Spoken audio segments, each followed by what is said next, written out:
Assalamualaikum warahmatullahi wabarakatuh. Selamat datang di channel Project Penting. Ke teman-teman, semoga teman-teman yang menonton video ini dalam keadaan sehat walafiat dan dilancarkan rezekinya. Amin ya rabbal alamin. Oke teman-teman, untuk part selanjutnya kita membahas tentang home. Kita membahas tentang home. Apa saja yang ada di customize ribbon yang diatur di sini. Di sini customize ribbon ini fungsinya apa saja kita bahas teman-teman ya. Kita bahas. Oke teman-teman, sekilas saja agar tidak terlalu panjang. Ini paste. Banyak yang tahu pasti dari teman-teman. Paste ini untuk menyalin dokumen yang sudah di copy. Nah, paste ini ada cara singkatnya atau tombol simpelnya teman-teman, dengan menekan Ctrl plus V. Kita bisa menekan paste ini dengan Ctrl plus V. Oke. Ini tombol gambar gunting. Ini adalah cut teman-teman ya, memotong kalau secara bahasa arti. Nah, kalau untuk fungsinya itu untuk memindahkan dokumennya. Misal ini perbedaan cut dengan copy teman-teman ya. Jika cut, kita copy yang kita blok kalimatnya, kita klik Ctrl X tadi, lalu kita pindahkan ke atasnya, misalnya Ctrl V untuk paste, seperti itu teman-teman ya. Ctrl X untuk mengambil yang sudah diblok, Ctrl V itu untuk mempaste atau menyalinnya, seperti itu. Perbedaannya, jika cut itu memindah, ini kan di sini sudah tidak ada nih, pindah ke sini. Tetapi jika copy itu menyalin, jadi nanti bisa jadi double ya teman-teman ya. Kita Ctrl C dimana kita memindahkan, Ctrl V, dia kalimatnya yang di copy tadi jadi dua, disalin jadi double, seperti itu. Selanjutnya yang ada di sini, di dalam sini, Times New Roman, ini adalah font. Jadi kita mau gaya tulisannya seperti apa, dan pilihannya bisa kita tambahkan teman-teman dengan mendownload drivernya di Google. Ini untuk ukuran, jika kita jaraknya jauh bisa dengan mengetiknya secara manual 12 atau berapa sekian. Tapi jika jaraknya dekat, misal dari 11 ke 12, teman-teman bisa pakai ini untuk menambahkan satu atau mengurangkan satu, tambah satu atau kurang satu. Misal kalimat bahasa Inggris kita tambahkan menjadi 12, kita klik aja satu kali yang panah ke atas, dia akan menjadi 12. Ketika menurunkan ke 11, kita klik yang tanda panah bawah, seperti itu. Dan ini ada tombol melalui keyboardnya teman-teman, dengan ketika kita ingin membesarkan, kita dengan mengklik Ctrl Shift dan simbol lebih besar, seperti yang ada di sini teman-teman. Ctrl Shift simbol lebih besar dari kalau di matematika teman-teman. Dan untuk mengecilkan juga sama, Ctrl Shift.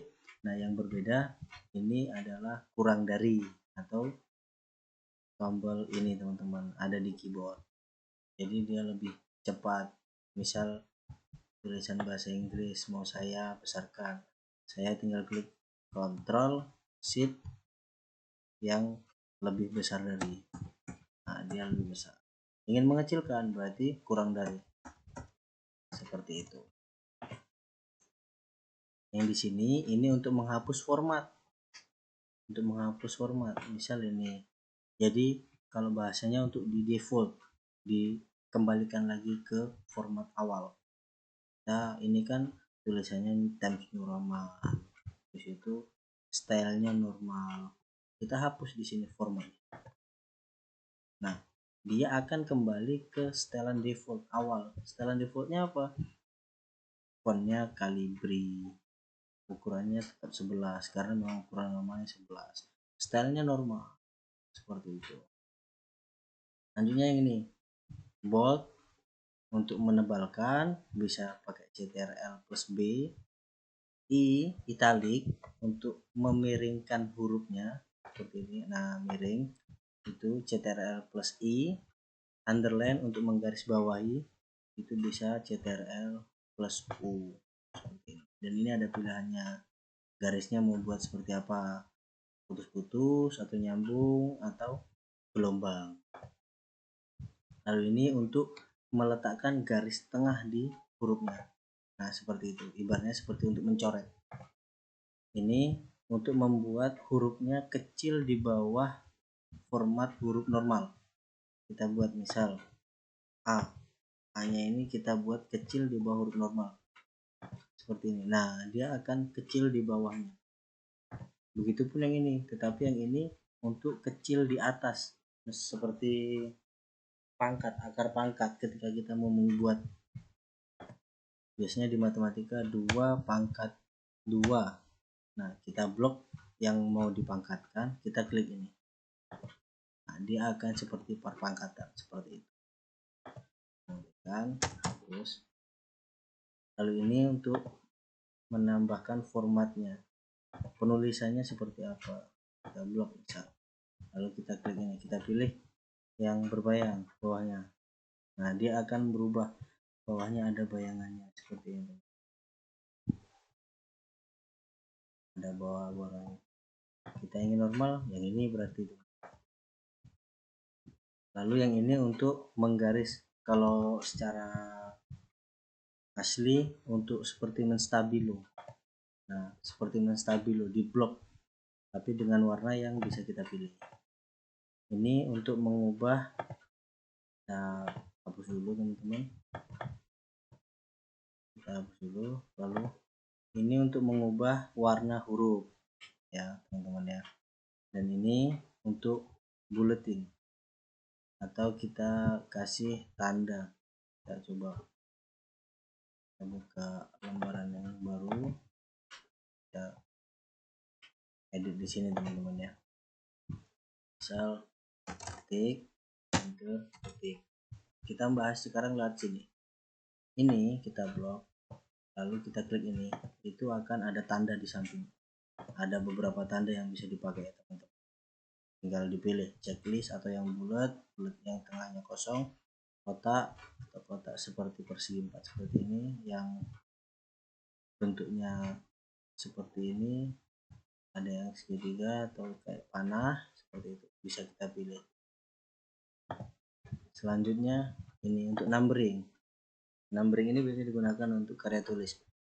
Ini ada satu buka kurung, ada satu Romawi, tinggal pilihnya teman-teman ya. Lalu di sini ada susunan penulisan atau multi level list. Misal kita mau pakai format ini, oke, kita enter, kita pilih ini, dia otomatis melanjutkan juga karena format multi level list. Seperti itu. Dulu bulletinnya ini untuk mengatur left, center, right, left, right, dan justify. Di sini untuk mengatur tempat tulisan, lebih tepatnya seperti itu. Tulisan ini mau diletakkan di sebelah kiri atau di tengah atau di sebelah kanan, seperti itu. Jadi menyesuaikan kebutuhan kita semuanya yang akan diedit itu seperti apa. Dan justify itu untuk merata tengah. Jadi misal kita ngetik banyak, maaf ini hanya sampel ya teman-teman.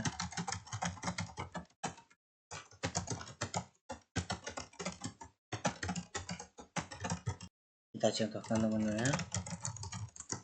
Nah, ketika ini dia akan rata kanan kiri, tergantung kita peletakan spasinya. Nah, ketika memang dia seperti ini, Ini nggak rata. Benar, karena spasinya di sini. Kita coba putus di tengah spasinya, dia akan naik. Jadi menyesuaikan sesuai kebutuhan yang hurufnya masih cukupnya berapa huruf di situ. Nah ini saya kasih spasi, dia nggak naik karena apa? Cukupnya mungkin kurang dari 2 huruf. Nah sekarang 2 huruf ini dia akan rata seperti itu teman-teman ya.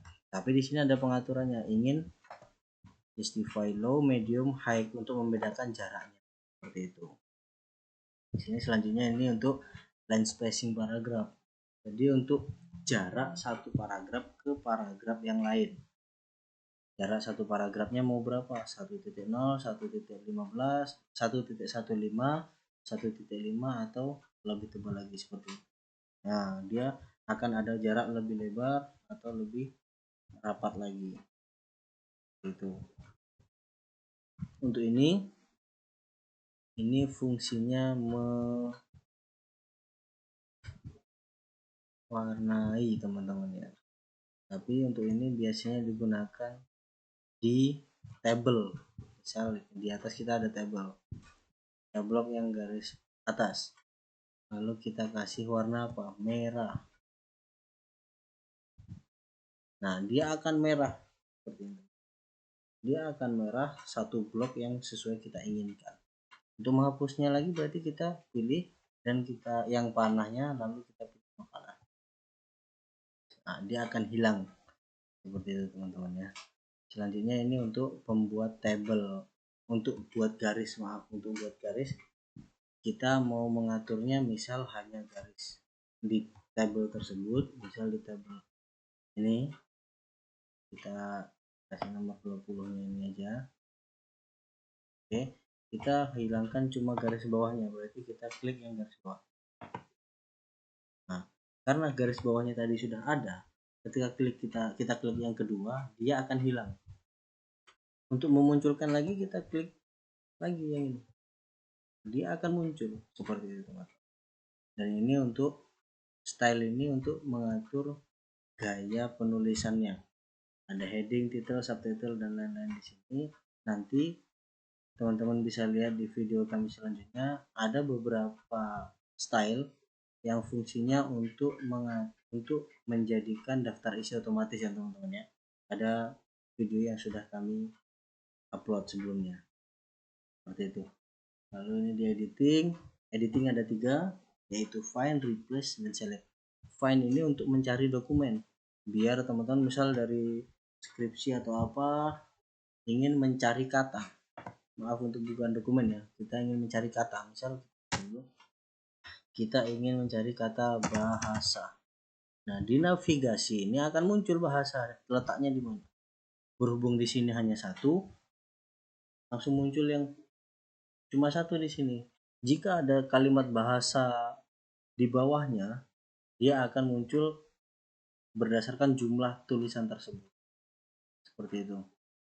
Misal ada 5 ya muncul di sini 5. Dari yang pertama, kedua, ketiga, keempat, kelima. Jadi untuk mempermudah kita mencari kata yang ingin diedit misalnya. Lalu selanjutnya replace. Nah, replace ini adalah mengganti kata. Jadi jika teman-teman menulisnya satu persatu atau mengedit misal kata bahasa ingin diubah menjadi kata ingin disingkat menjadi B misal, kita klik replace bahasa, kita tulis di sini, lalu di sini kita klik B titik spasi seperti itu ya, B titik spasi, lalu kita klik replace all. Nah dia akan mencari secara otomatis. Jika tidak ada katanya dia akan tulisannya 0, tapi jika ada akan seperti we made one replacement. Jadi kami sudah mengubahnya, membuat satu penggantian seperti itu. Jadi hanya satu kata yang diganti di dokumen ini dari bahasa ke B seperti ini teman-teman. Contohnya. Oke. Add-ins ini adalah ketika kita ingin menambahkan satu bantuan dari eksternal Microsoft Word. Ingin menambahkan GPT, autopilot dan lain-lain, masih banyak di sini teman-teman pilihannya. Atau mungkin jika tidak muncul di sini, bisa kalian teman-teman cari di sini. Search, misal ingin mencari apa? Mendeley. Nah, dia akan muncul jika sudah ada. Dan ingin mencari yang lain, bisa klik di sini, more add-ins. Tapi ingat, untuk menggunakan add-ins ini membutuhkan jaringan internet, teman-teman ya. Di sini banyak pilihannya, bisa teman-teman cari mana yang dibutuhkan, entah simbol, entah menggambar, emote keyboard, dan lain-lain. Ini bisa teman-teman cari di sini. Oke teman-teman, itu saja yang bisa saya bagikan, semoga bermanfaat. Tunggu pembahasan selanjutnya teman-teman ya. Sekian dari saya, semoga ini benar-benar bermanfaat. Jangan lupa like, share, dan komen video ini, dan jangan lupa yang terakhir subscribe agar teman-teman akan mendapatkan video terbaru dari saya. Klik loncengnya teman-teman ya. Sekian, wassalamualaikum warahmatullahi wabarakatuh.